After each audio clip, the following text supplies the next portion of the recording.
Ladies and gentlemen, welcome to another episode of the Marketing Wizards Inner Circle. My name is Michael Bridgman, and I have with me someone phenomenal. She is fantastic. She is coming to us all the way from the boring spot between New York and Boston. She is coming to us all the way from Connecticut.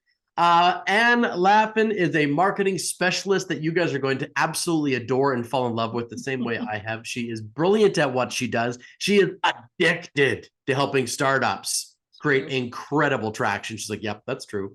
And so we are going to dive into the power of great marketing for your startup venture. So if you are a budding entrepreneur and you're getting things rocking and rolling, this is the episode for you, my friends. So let's dive into it. Welcome to the show, Anne. Hello, thank you for having me. I am so excited to be here. Yeah.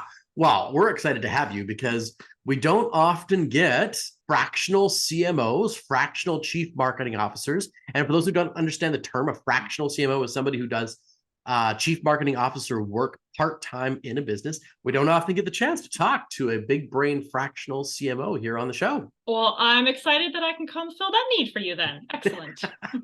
Nice. Okay, so you said that you said to me that you're in the boring spot between New York and Boston. Yeah. So where exactly are you coming to us from? Well, I am very close to New Haven, which if you know anything about Connecticut and you know anything about New Haven, that is the pizza capital of the world, I will say. You got to go get New Haven style pizza. What? Yeah, I could probably spend an hour talking about that, honestly. Oh my God. Look, there's a lot of Italians from Italy right now that are going to be very upset with you. I'm sorry. So, well, you know what's funny is we went to New York about a month ago, and we got there really early in the morning / late at night, and we arrived. And the only thing really to do, we were hungry because we were on Pacific time, so it was 1 o'clock in the morning. The kids needed to eat, and so we ordered a big, huge New York style pepperoni pizza, like the big floppy pizza. And it was an awesome experience. My daughter, who's going to turn 2 next month, she loved that. She ate that pizza for like 2 straight days. So I get it. That side of the country has some phenomenal pizza. It's true. All right. So that's the big claim to fame where you guys rep, which is good. That's about it. Yeah. Okay. So, and walk us through what the appeal of marketing is for you, because you've been at this a long time. You are a veteran of the marketing industry. In fact, you have been in the marketing industry, through what is probably the most profound marketing shift of all time. You were there really pre-internet marketing. Yep.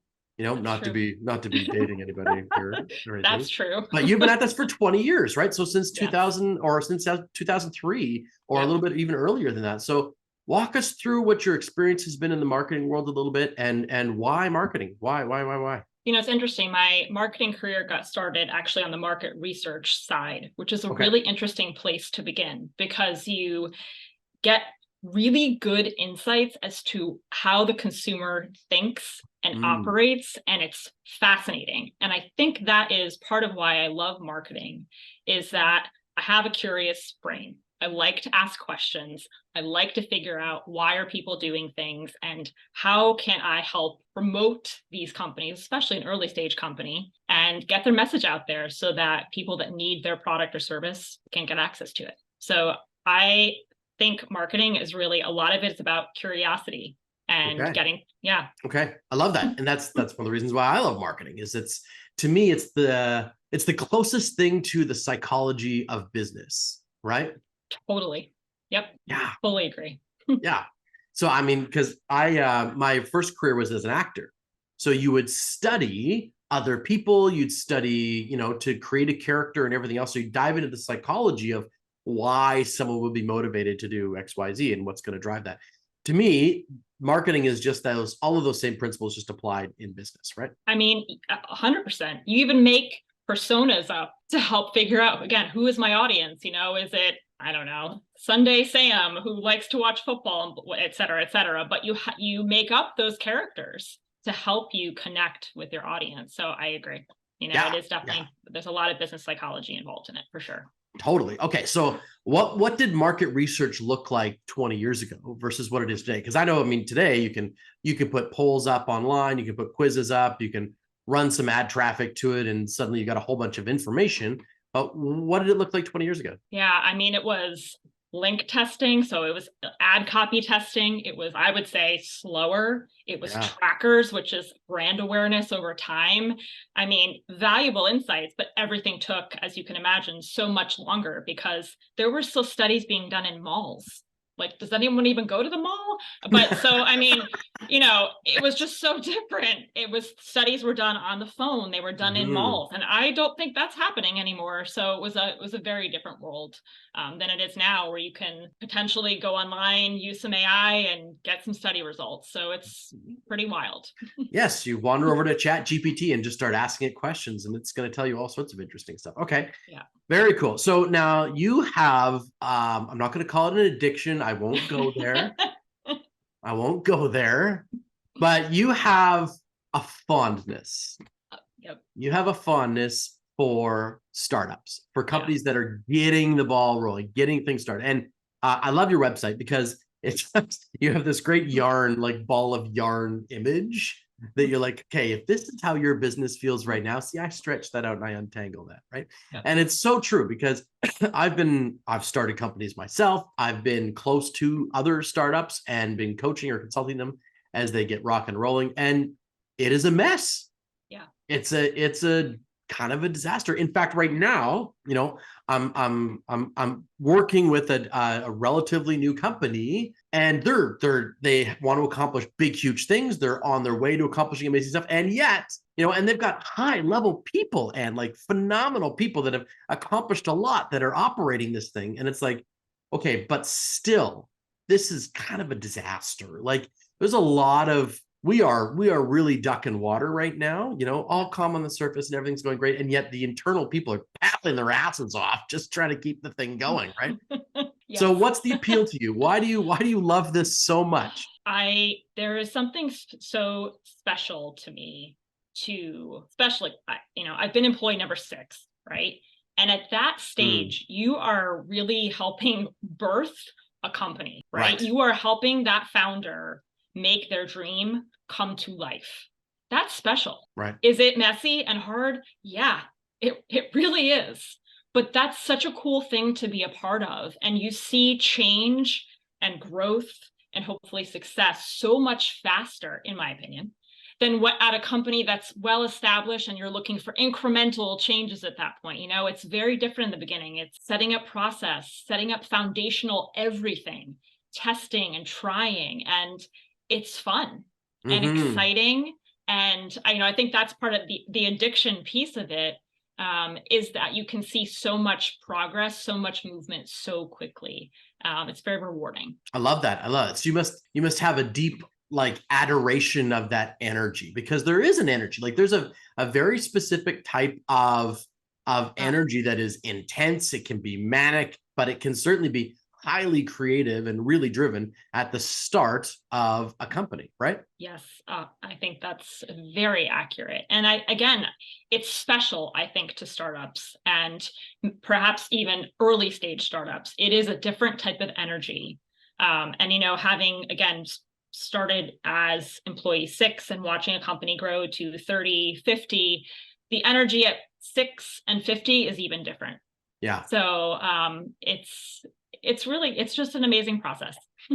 Very cool. Very cool. Okay. So you love getting involved in startups. You love the way that feels and how that works for you. Yep. Now, how, I'm going to ask kind of an outside the box question here, Anne. How do you deal with the challenges though? Like, how does, Anne, with all your experience and everything else, how do you deal with the stresses and the challenges of helping guide this startup from nothing to something?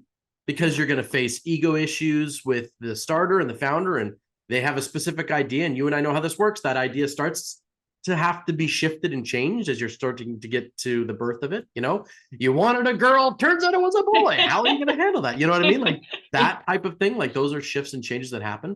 So what does Anne do to try and mitigate that or navigate those sort of stormy waters? Yeah, I mean, one thing that I have found very helpful is just having a marketing plan, because getting everybody on the same page, so a plan and expectations work very nicely together. So getting everybody on the same page, and by everybody, I mean whoever the stakeholders happen to be at that time, is key. It just helps focus some of that frenetic energy that's going on at the company to be like, hey, here's what maybe we need to try focusing on. Now, the caveat there is that, with startups, things change quickly. So, you have to realize that you may need to be flexible with your plan, but it's a good starting place, right? Okay. Because the ender plan needs to tie into your business goals. So again, this plan helps to focus everybody. What are we trying to accomplish? How are we going to try to accomplish it? Who are we talking to? It starts to help focus those essential questions that you need in order to move forward, hopefully together. Right. Okay. I love it. So you really sort of lean into the idea of we've built a plan and we're going to stick with this process and this plan and navigate with plan in hand towards where we want to get to. That's really one of the key cruxes for you. Yes, correct. Okay, perfect. Now, on your website, you also talked about the idea that you're a lifeguard. That's fair. So walk me through, and because I love this image of Anne on the sidelines of a bunch of business building Goombas in a pool going, tweet, no, that is not a part of the plan. So when you say you're a lifeguard, what exactly are you referencing there? I mean, literally, I think I've had that conversation where it was like, this isn't part of the plan. I'm like, yep, that's all right. There is a lot of calming people down and reminding them that it's okay that it's not a part of the plan, but that we need somewhere to start. And so part of my job is helping founders just kind of coach them through the spots that are maybe a little unpleasant or don't make sense. There's also some education involved with even just terminology, software that's available. So I think that's the lifeguard piece, is just, hey, like I can help you get through some of these stormy waters or just a choppy pool or whatever you want to call it, but I can be that lifeline because I've had a lot of access to these things over the years, right? I've had a lot of exposure to systems and tools and personality types. And so I can be that help for you. Love that. Okay. So typically, and how many CMO clients do you normally have on the go at a time? Yeah, it's not many, right? I wouldn't think so. I would say CMO wise, we would be looking at about 3. And then I might have some I'll do content work or other types of work. Right. Because more than that is just I can't give my clients the attention that they want and deserve. So, well, and they're, birthing businesses that requires a lot of attention, right? I know my wife's had 2, so I've been there. I've seen how much attention the OB and the nurses are given. So it's true. Yeah. It's true. Right. And you've had kids of your own. That is true. Yeah. I have twins. Yeah. Oh my gosh. Well, there you go. So before we dive into some of the key marketing elements that all startups must check off, like these are things that you've got to get done. You don't always have to get them right. I think Anne would agree with me there. Quite often when you're building your first business and or your first startup, or you're just getting something rolling, you're going to make some decisions that turn out to be incorrect, right? We're not going to call them failures. They're just incorrect, right? And that's really quite normal because you've made a series of assumptions that you're not going to know were right or wrong until you've been partway down the path. Would you agree with me on that one, Ed? 100%. In fact, if you're not incorrect at some point, you're probably doing it wrong. Yeah, precisely. What's that? I can't remember who had that saying, that if you're not marketing so hard that half of the people that you're talking to are hating you right now, you're not marketing hard enough.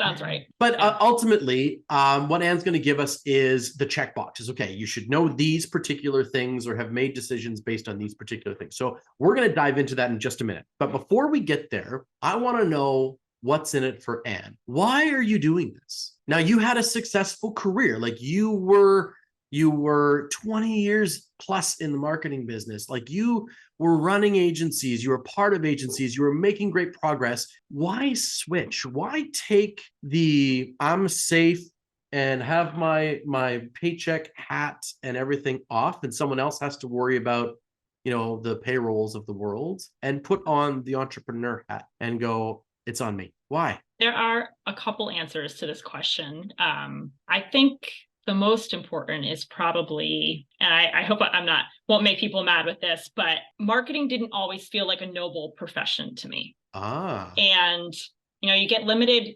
years on this planet, and I want to make sure that I'm doing, putting my years to good use. And that's also part of why I like startups, is most of the time the founders I work with are creating businesses that are curing cancer, helping diagnostics, like they're doing really good work. Right. And so by marketing those types of companies, it makes marketing feel more noble to me. And it makes me feel like I am spending my time wisely and doing a good deed and doing a good job. So that for me is why.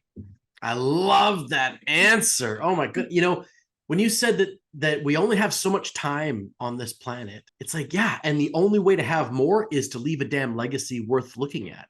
Mm-hmm. Right. I did another interview just, maybe an hour or so before you and I sat down here, and she's a copywriter, and she said something very similar. She's like, I want to be proud of the work I'm doing. So I went out on my own as a copywriter, because I didn't want to write copy and do what I was doing for companies that I was like, I don't really give a shit whether this person sells anything or not. Right? Like, I don't actually care. So it's hard for her to really get up. It's not a comfortable way to live your life if you feel like, yeah. So it's that's so critical. And for those who are out there building your businesses, that's the type of why you got to touch on. That's the type of why you got to tap into, right, Anna? Because ultimately, as we just talked about, you're going to go through your bumps. You're going to get your bruises. You're going to get your knees taken out. You're going to get, things are going to happen, and you can plan and you can predict as much as you want, which you should. And you should hire Anne, because she can help you solve problems before they occur. But there are things that Anne can't predict too. 100%. Right? And so to get through those challenges, you need to have a reason that's going to motivate you to push through the toughest spots. So I love that. Now, was it easy, Anne? When you moved into the marketing space from like working for other agencies, when you moved in out on your own, was it easy? No. It's still not easy. I mean, I've never run a business before. Just from a business standpoint, logistics standpoint, I'm still figuring things out. Right, of course. So no, but on the other hand, it's allowed me a lot of freedom that I'm really enjoying. And it's a learning process for me too. It makes me feel like I've got something in common with my founders, because I'm trying stuff out too. I'm figuring out what works and doesn't for myself too. So I get it. And it doesn't always happen as fast as I would like, so it makes me feel like I feel their pain as well. Yeah, because you do. because I do. Because you do. Love that. And it's funny, because there's a lot of people that you run into that have great ideas, and they would love to bring those ideas into fruition, but they're so terrified of the business side, as you put it, the logistics, the systemization and the structure that's necessary to bring those ideas to fruition. But here's the thing. One of my mentors used to say, sometimes you got to do things that are going to make you feel like you got poopy pants. You and I were talking kids. So here we go. You know what? Like, you got to do. And he's like, first time you do it, sometimes you just do it with poopy pants. Like, that's you just do it. Roll with it. Yeah. Yeah. We're going for a result here, folks. That's what we're going for.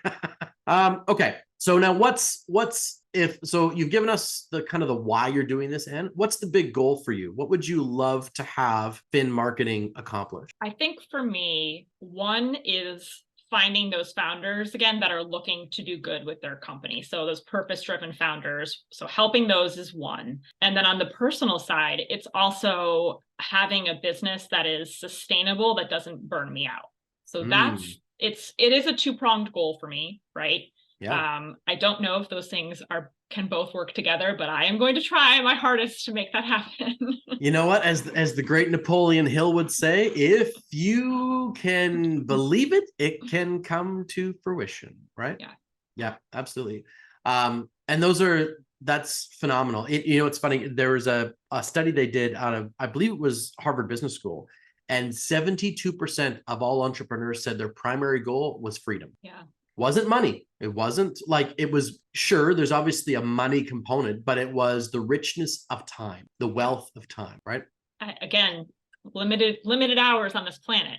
I want to spend them the right way, or try to spend them the right way. So yeah. Totally. Okay. So let's dive into it here. Let's help some of these founders, if we can, here.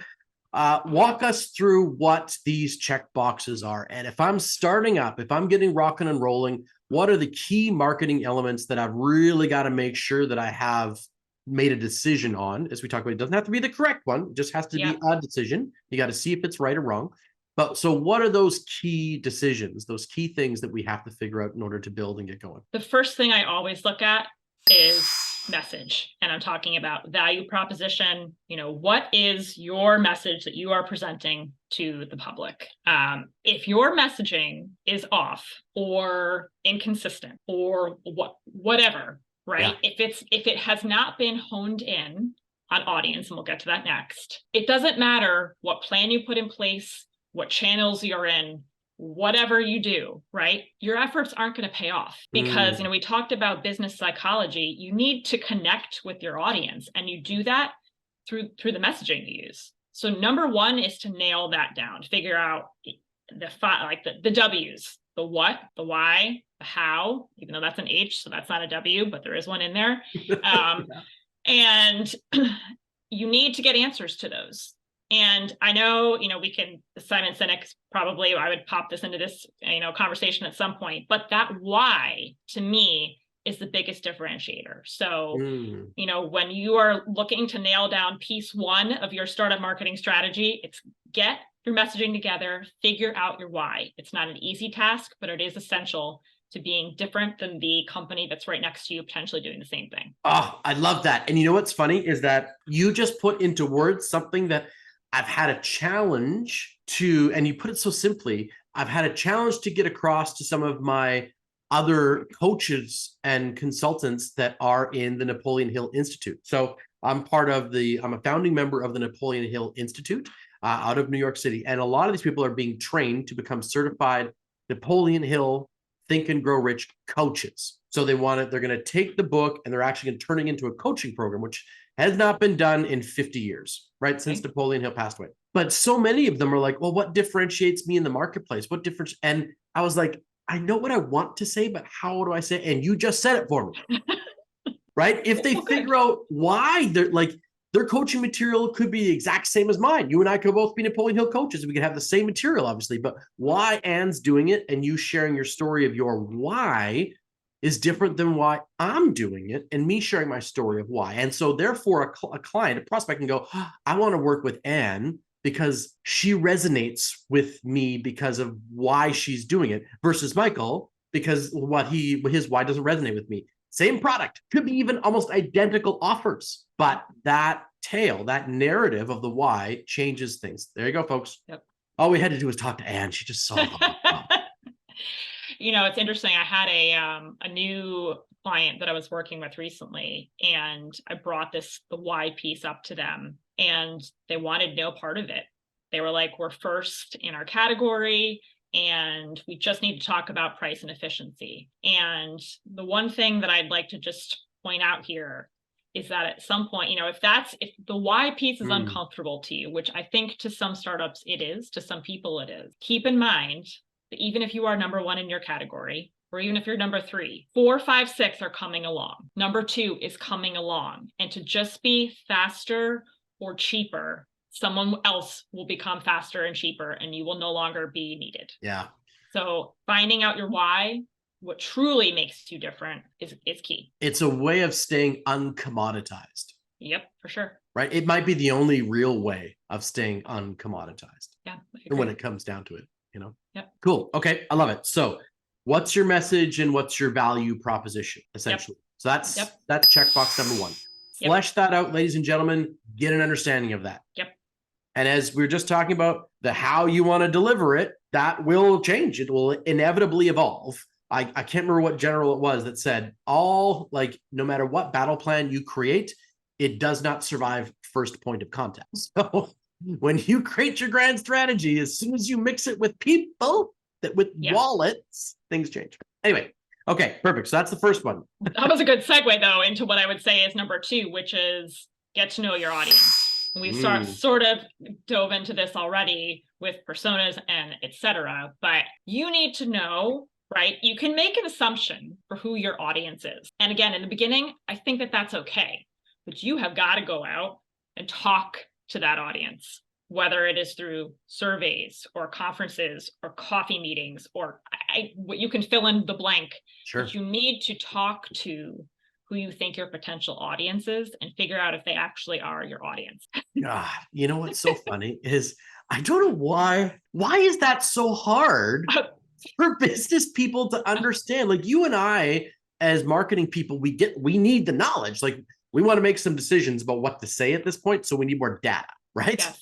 But it's hilarious how many entrepreneurs are like, just say something. It's like, no, saying something won't work. It's like, so there was this big consumer show locally and for the pet industry. Unfortunately, when COVID hit, it got shut down and she wasn't able to resuscitate this thing. It was called the Pet Lover Show. And it was in my local backyard for our brick and mortar retail and services business in the pet industry. So we had a big presence there all the time. And I was constantly talking to manufacturers about getting their asses into the show, like coming to the show. And they would say, oh, well, you know what? We can't sell any product. Why are we there? I wanted to spit at them. Like I just wanted to smack them around. Like we're talking about substantial companies, you know, like Pet Curian and Pet Kind and some of these other like really established companies. And these are buddies of mine. Like I know the owners. I'm like, guys, your client is at the show. And they're like, oh, well, how many retailers are there? And I'm like, the retailer's not your damn client. They don't consume your food. If you walk into my store today and you say, by the way, we've had 1,800 people in the last 30 days request this product and it's not in Abbotsford, would you like to carry it? As long as it meets my ethical standards as a business operator, I'm like, sign me the heck up. I'll order 1,000, right? Because I'm just like, as a retailer, I was the flow through, and it blew my mind that manufacturers wouldn't take a weekend. There was 26,000 people that would go through that show in 3 days. I would say 20,000 of them all own a dog. So it's like you got 20,000 of your potential clients, and you can talk to them. You can go, what do you find important in a dog food? Check mark these boxes, like get some damn information, right? To know what next iteration of your recipes you should be making.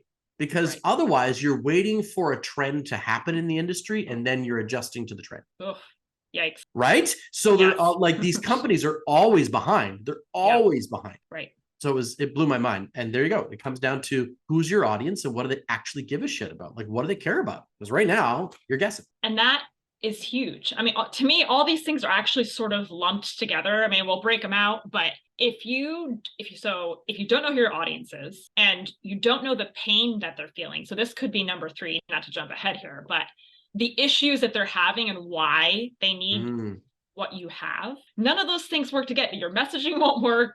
Your audience is going to fall flat. You know, like you won't reach them where they are. So these things, it's not easy to do right away. But getting out there and talking again to the people you think are your customers or that you want to be your customers and determining whether or not, I like that. Whether or not it's actually a fit is huge. Otherwise, you're just guessing. Yeah. And that only goes so far. and it's such a waste of your 2 most valuable resources. A, your money. Yeah. Because you could be spending resources on something that doesn't going to work. Yeah. And more importantly, B, your time. Yeah. As you just put it, and we only have so many hours on this planet. Mm-hmm. So why are we wasting time guessing at what somebody's going to want, guessing at what they desire, when we could just go, no, you know what? Let's go actually ask them. Let's go ask them what they want. Do all these clients really want, you know, these limited ingredient diets in the dog food? Like, is that actually what people want? Or is this just a trend because of XYZ? Do they actually want that? When you talk to them, they don't. They're not remotely interested, right? They're more interested in all sorts of other more raw food-esque things when they're on the upper echelon of feeding. So why are we running towards one thing simply because it was a trendy idea?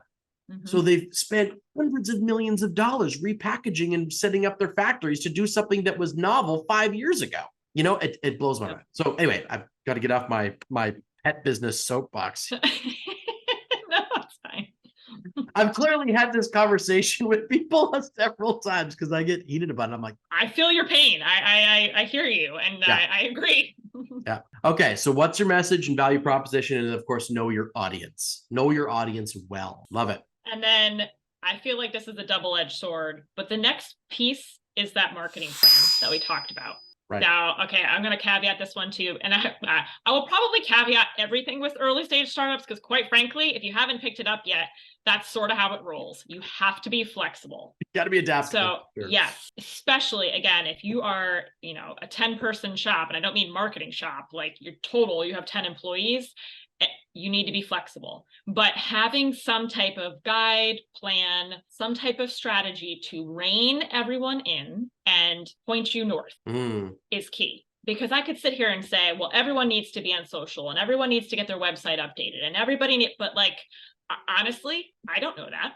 I mean, there's some things generally I could say, yes, people should do, but going back to our conversation about who your audience is and what they want and where they are, maybe you have a good email list and we can start emailing immediately because it's cheap and effective and we can do that fast, but maybe you don't. So maybe first we have to build up a list through paid search. My point here is just that you need a plan to figure out what are the goals we're trying to accomplish? What do we actually know?